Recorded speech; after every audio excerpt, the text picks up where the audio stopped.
Hey everybody, good morning. I'm Bethany Daniels. I just realized I'm holding my chapstick. So this afternoon I'm going to be talking about learning in the workflow and what that meant for us. So I'm going to start with a brief story that a lot of you I'm sure can relate to. Is you walk into a meeting with a client and they're like, hey Bethany, I need a course. And you're like, do you really need a course? So this course was dealing with changing behavior completely. So currently our hiring managers had no standard process for interviewing candidates. They just went in and they kind of wrote down some notes and may or may not have turned it back into the recruiter. And so obviously for compliance issues, this is really bad.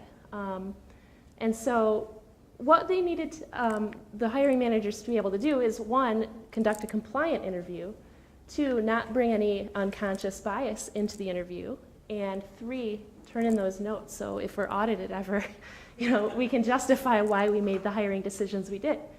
And so in a discussion with this group, I said, guys, I don't think a one-time e-learning event that is 20 minutes is going to change behavior at all.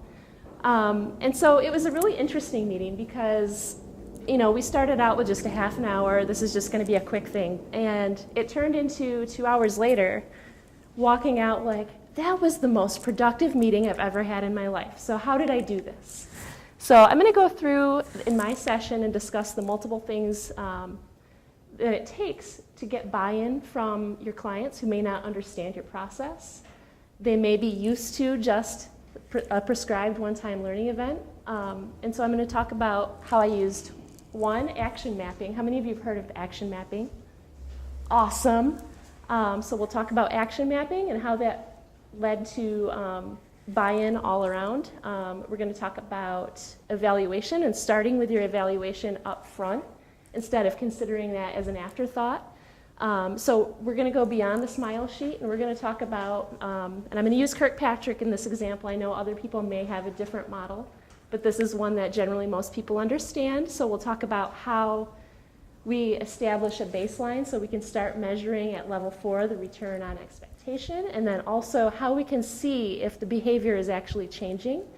One of them is really easy. Are they turning in their notes? Yes or no. So that one, that's already an easy win. But can we see if they're taking the process seriously, if they're actually commenting in the course? So there is a course. So where does the workflow come in? So the workflow for us meant we weren't just going to send out a course, and even though there is a course, they're not getting the course at the same time. So we have about 800 work team leaders who could potentially hire somebody in our organization, but some of them might hire once a month. Some of them might hire once every 3 years. So does it make sense for those every 3 years to take that course at the same time as somebody who is hiring every month? No.